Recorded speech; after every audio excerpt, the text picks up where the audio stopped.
I wanted to introduce my good friend now, Yining. Hi everyone, I'm Yining. I'm originally from China. Came to this state 7 years ago to get my PhD degree, and I graduated last year and joined a big 3 consulting firm, and right now I am a 1+ consultant official. We met last year at the Christmas party. Yeah. That was less than a year ago, but I feel like over the last year we've become really close. Yeah, we share quite a lot. I'm so excited to have you on the blog. Thank you. First guest, because I feel like a lot of the experiences that you shared your first year as a consultant, it really reminded me of when I first started consulting. So I figured it might be good for people who are looking into getting consulting or who just started. Like listening to your stories would be really helpful for them. I agree, and I'm happy to share that too. I guess in the spirit of the firm, since they really like talking about MBTI, can you share what your MBTI is? Yes, I am a INFJ. So it's introvert, intuitive, feeling, and judging. Okay, and I'm also an INFJ. Yes. Our personalities are very similar, and Thought process. Yes, thought process is very similar. Values are very aligned. Yeah. So, how much of it do you think played a role Of how we get along? Yeah. I think maybe our communication style is similar, and the way we use our intuition and our feelings to like internalize information, that thought process similar. So I think when we first like really bonded through our first brunch together, I realized that, well, I remember that you were telling me a story and I was asking you questions, and you're like, that's exactly the questions I ask, and I think our like communication was like seamless from that point on. Yeah, I think it was like back in March or April. Yeah. And so it was only a few months since we like had met. Right. And I remember preparing to go to that brunch, not really. I was supposed to actually hang out with my dad. So I had told my dad was in town, and I had told him, oh, I have brunch plans with my coworker, but I'll be back within like an hour or 2 hours, and then we can hang out afterwards. Like I didn't really expect to really enjoy the conversation as much as I did. Like have like so deep of an engagement so early on. I was surprised too. Yeah, because I think you were asking me a bunch of questions that a few weeks ago my really good friend had been asking me, and you were just like the type of questions you were digging in, and I think the way you framed it made me feel comfortable and made it okay for me to share more information than maybe I would have had you not asked me those questions. Oh, I'm so glad you shared too. And I think one of the questions I remember from that brunch was you asked me what my values were. The way you framed it was a lot better. I think we were talking about like picking life partner and all that, and I think I was saying the first criteria is like value alignment, and then I think you were like not sure what I'm exactly asking for, so I give you some examples. I think that was where that comes from. And what were those things? So I said there are 3 things that matters a lot to me. The first thing is meaningful connection, what I term true connection. It's just having these deep conversation and like really communicate, listen, and understand each other. That type of relationships, one thing that I like really are searching for in life. And the second thing is self-actualization. Yes. Yeah, I believe that everyone has the potential to be a best version of themselves, and I think everyone should have that right, or should be given that possibility to do so. Since that brunch, I feel like all of our conversations since then has been just a journey of self-actualization and just building a deeper connection. So I've been really appreciative of having met you, and now being friends. I know. And I feel like self-actualization is a path. First, we have to go down ourselves, and then we learn a lot of things, and then with that experience, we want to share that and hopefully help other people around us also achieve self-actualization. I think this channel is like that perfect medium to do that. I hope so. That's so cool. And I think that's actually a great segue. So now you're almost at 1 year at the firm. 1+. Yes, Yeah. 1+. What was the most challenging but most also rewarding aspect of your first year? Yeah. Ooh, wow. There are a lot of like challenging moments. I think one big aspect of the work is that so the nature of consulting is pretty stressful, and we're helping clients deal with a lot of like difficult work, challenging situation, and I think a lot of times, at least like me as a person, I always like internalize a lot of stress, and I think I have a very high like standard internally for myself, and I always relentlessly like push myself towards that high standard, and that it's like a second layer of stress of the work. So external stress, internal stress, and that really crushed on me and my well-being. And I think the third piece is the lack of like self-care sometimes, when work is just so overwhelming that I forgot a lot of things about living as a normal human being, eat, sleep, and exercise and all. So I think to balance all of that was really challenging last year. One of the things that was really stressing you out was that when you saw your manager really stressed about meeting deadlines, you internalized that a lot, right? Yeah. Why was that? What about it? Yeah, I think that has a lot to do with like MBTI too, like me being a feeling person. I think one of the major function is FE, like an external feeling, meaning that we will be very mindful of how every single person in the presence feel, and we take or feel responsible for those feelings. So I think when my manager was like really stressed about work and client, he would verbalize some frustration, and I would take that in and I would feel responsible for that.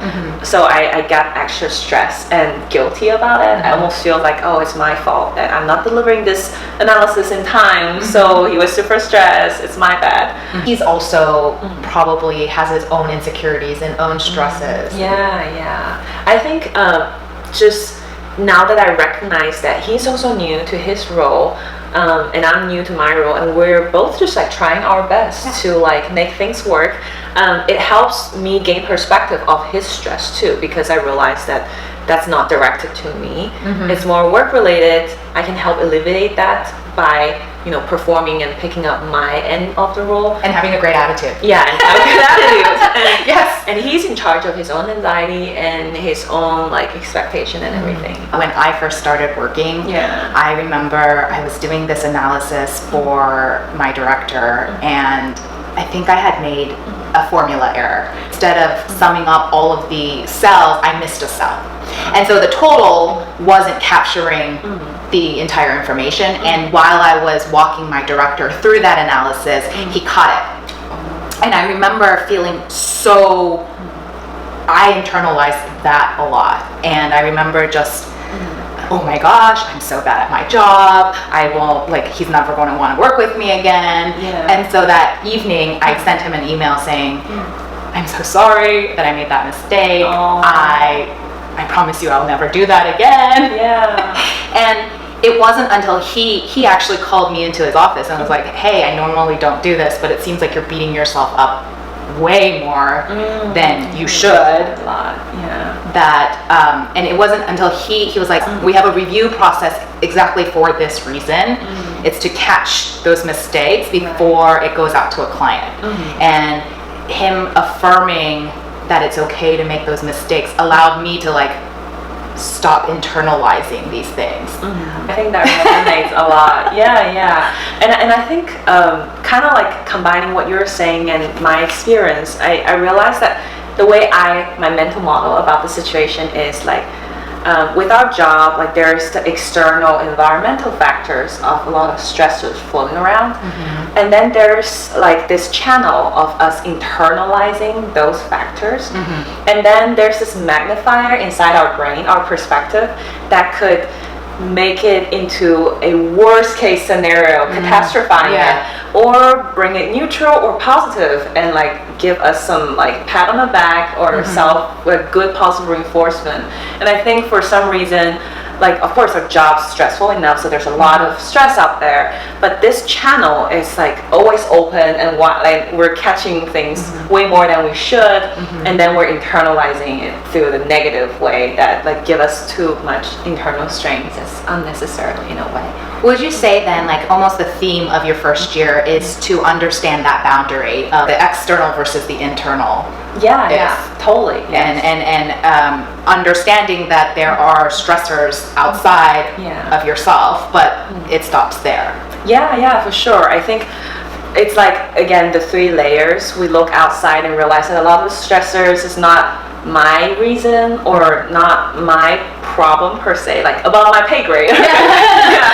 But just like don't stress about the things that's out of your control and narrow that tunnel of internalization, and then also just either make the filter more neutral or sometimes even skew a little bit to the positive sides and actually recognize the good things that you've done and pat yourself on the back and be like, you've grown so much and you learned so much, that type of thing. I think the firm attracts a lot of high achieving individuals, and so the standards that you've set for yourself has got you to this point, but now I think it's too much of it is actually now a detriment. Totally, yeah. And I think coming from a Asian culture, like I feel like in my previous experience, like relentlessly pushing on myself have done me well. Like it's been helping me achieve like academic success and all of that. So that principle has been working. It's just that like when I go to the new phase of my life where there's more factors at play, but it's not just that I have to keep pushing myself, but I have to work smartly and I have to like adapt my way of thinking and working to be a more effective new role, new professional.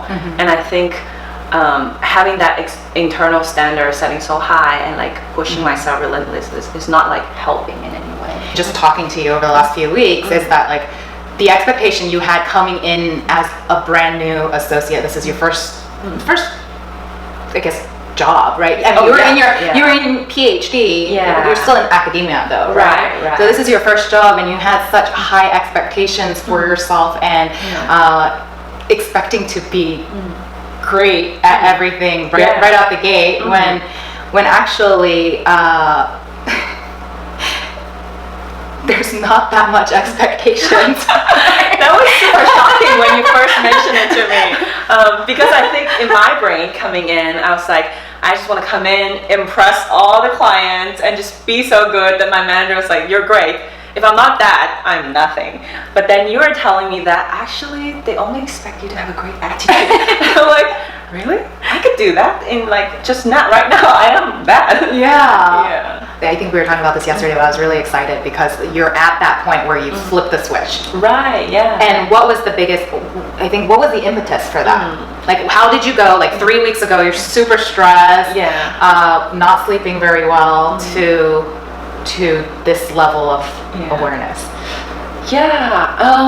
Honestly, I don't know how it happened, but I think I did several things that like help along the way. One thing for sure is like we've been talking about this so much, so I get to like verbalize my thoughts, and then I hear your perspective, and that helped me recalibrate some of my skewed thoughts, especially some of the things about my high expectation of myself, and you help me calibrate it to like how an actual manager is expect of me.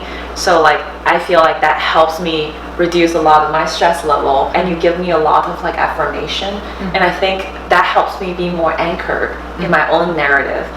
So when I get back to work and when I hear like feedbacks from my coworker or my manager again, I wouldn't feel so under attack in a way, because I could be more objective. I could be firm in like how I perceive things, but also taking their side of the story as just a side evidence. But I did took a trip to Colombia like mid project, to like kind of like step away from work and kind of like have some sort of detachment. And then when I come back to work again, I think that separation and like just being away recharge me a lot and remind me of who I am outside of work, really. So when I come back, I realize that work is not me. It's just one path that I use to fulfill my self-actualization.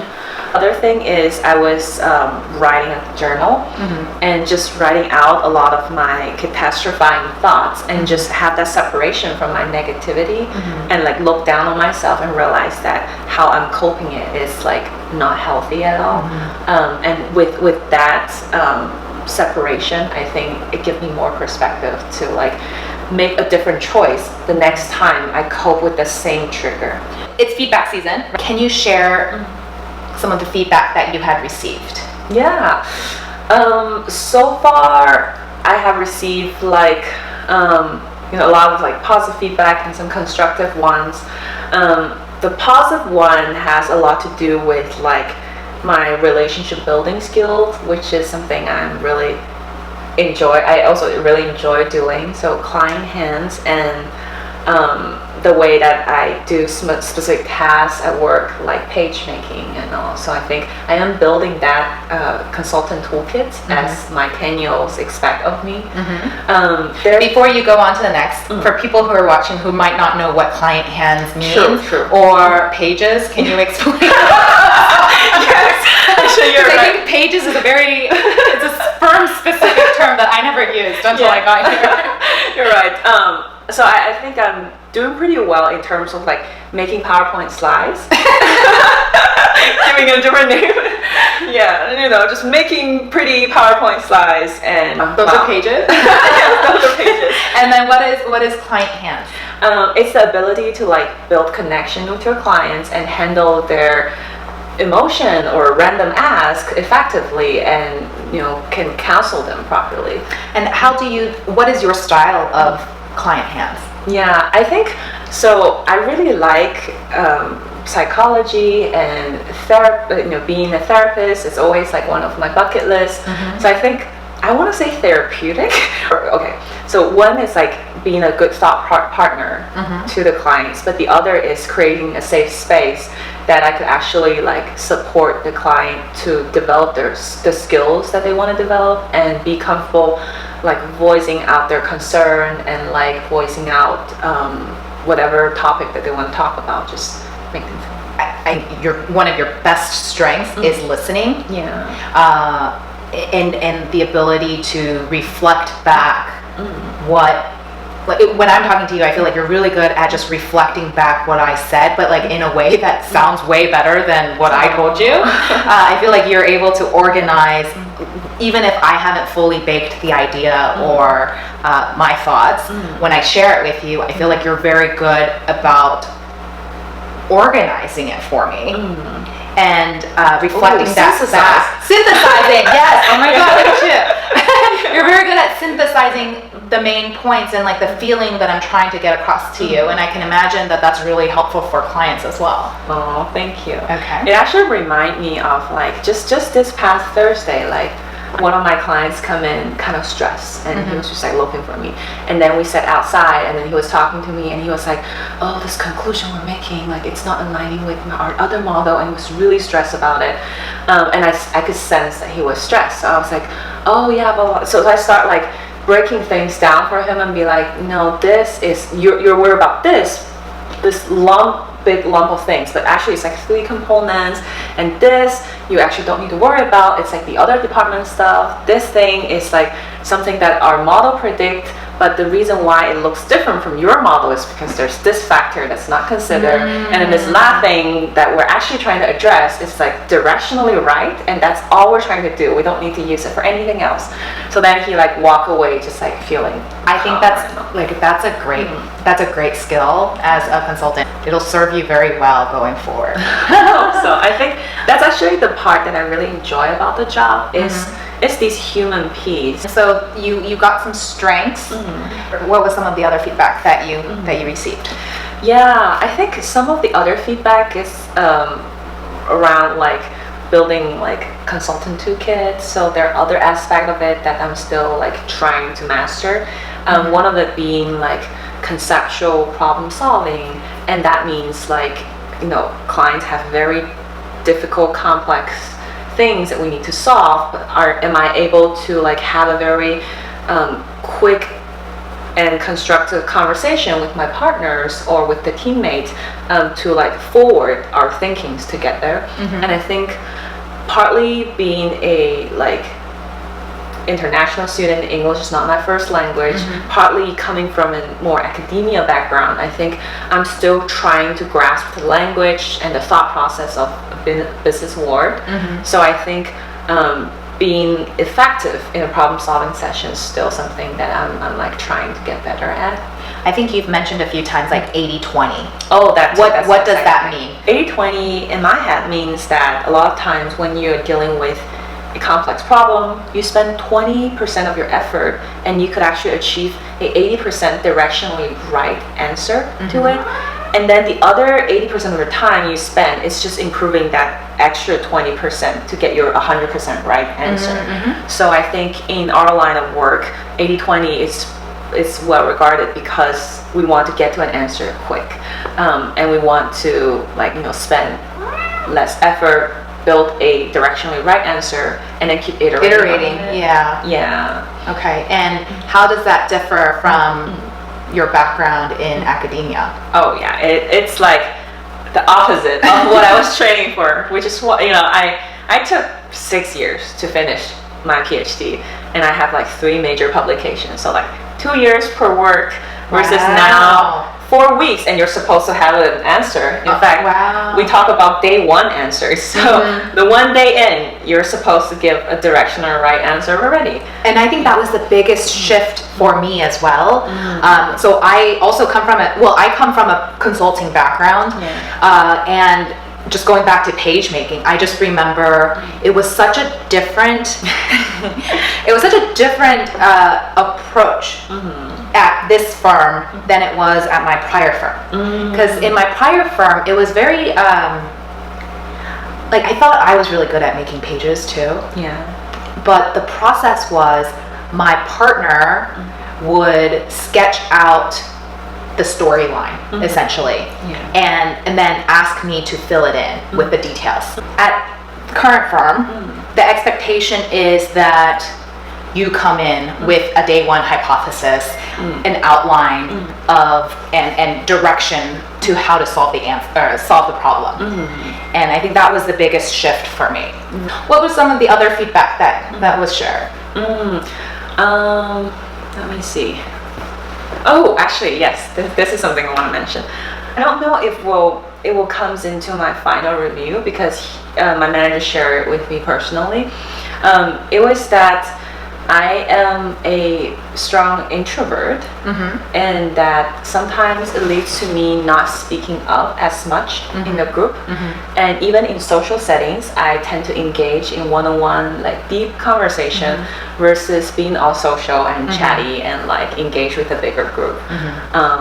And at first, of course, all feedbacks are gifts. So when I hear that, I'm like, okay, I mean, it's valid. You observe that. That's me. But I think we've talked about this. Yeah, I had a very adverse reaction to this feedback because it was feedback that I received too when I was a first-year consultant. I remember I was traveling for 6 months, Sunday through Friday, and essentially the client site was an hour away from our hotel. So I was with my team from Monday through Friday, from 8 a.m. to 7 p.m. And being an introvert, I need to recharge. Even if there were team events, I wouldn't go to them all the time. Like a few times a week I can join the dinners, but other times I would want to stay in my hotel room and decompress. And I received feedback that was similar, where my reviewer told me that technically very strong, but I should make more of an effort to engage with my team. And I wasn't sure what to do with that. So and thankfully in our consulting firms, we have coaches, right, and career mentors. So I went to mine, and I was like, hey, I'm not quite sure what to do with this feedback. And she was like, no, this is not acceptable. And she called my reviewer and had a chat with him separately about that feedback and was like, hey, that's not fair to put into a formal review.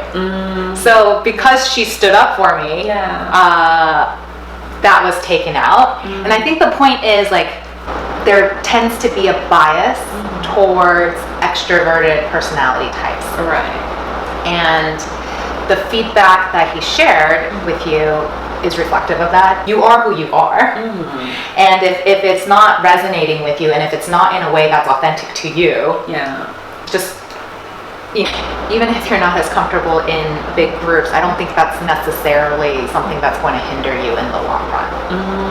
Yeah, I think I hear from what you're sharing that, like, not just the extrovert type could succeed in the consulting world. And I think right now, with the job market being more diverse, we want a more diverse skill set and personality in our workforce to crack and bring different perspectives to the same problem. And I think going back to what we said earlier, being anchored in my own narrative, in my own work style is one thing, and then taking those feedbacks as like a reflection point on my own work style and see what I want to adjust versus what I'll take in as my own style and not gonna change. Great. I feel at peace. You feel at peace. Yeah, I feel like it's like over that peak, and now it's like, the stress and everything is like going dissipating. Going down, leveling, and I think it's so crazy still to think back and think that those 3 to 4 weeks I was having almost like anxiety attack towards the weekend's night, and now I think things just like calm down so much internally, and I think that really helps my performance as well. You're a lot more confident now. Yeah, for sure. I mean, I removed a lot of those second guessing and self-doubt, and that actually free up so much mental bandwidth for me to be more effective at my work. I think that's the key. Ultimately, I think we want to seek environments and teams and people who are going to help us free up that mental and emotional bandwidth, so that you can perform at your peak. Yeah. Because all this negativity and self-doubt actually doesn't really serve a purpose. Yeah, totally. It's not efficient. It was a hardwired coping mechanism that was from a prior life, and we have to keep adapting and change it to fit the current situation. Awesome. Yeah. I'm glad that you witnessed this process. I'm so happy. Yeah, I know. I'm so happy to have witnessed like that journey. I think you mentioned that the study you're on currently is a team full of males. Yeah. And they are a specific type of personality, right? True. Yeah. Can you talk more about that? Yes, I think that actually probably ties into how I got that introverted feedback, because I was put in a team that's full of male, and they're all like ENTJ. So all of them are specifically T, thinking type rather than feeling. So they're very logical. They don't take things personally. They are not intuitive in terms of like how people are feeling and all. Not that they don't care about how I feel and all. It's just a blind spot. Yeah, I think it's just that when they're dealing with things, they're more direct, they're more practical and matter-of-factly. And I think being in that environment and being the only Asian female on the team, I think that make my shy and introverted side even worse. I think a lot of times when we're doing problem-solving sessions, people would be almost like talking over each other, trying to throw their opinions out there. And in an environment like that, I just don't feel comfortable like voicing out my own opinion, and it reinforced my second guessing. So I think that's part of the reason why at the beginning I am even more introverted than I normally am. And so I think that feedback, I mean, tying back to the feedback where your manager suggested you speak up more, was not very helpful. Because I think as the manager, you're essentially the leader of of that team, right? And it's incumbent on the manager to create an environment where all of the members of that team feel comfortable to bring forth their ideas. Right. And I was really grateful in my career where I also worked a lot with males, not exclusively, but a lot of team projects, I was the only female. But what was great is that so if people are talking over me, they would stop the conversation, or they would let the person finish their thought and then come back to me and say, hey Yoon, you were saying something, what was it? Giving me that space to speak. And then other times, let's say we were in front of a client and I had some hesitation sharing my thoughts in a client meeting, even though during our internal team meeting I had things to say. They would like, hey Yoon, you had a great point during our internal meeting, can you share that with the client? And creating the space for me was super helpful. And once they did that a few times, I got confident. I felt more confident voicing my opinion.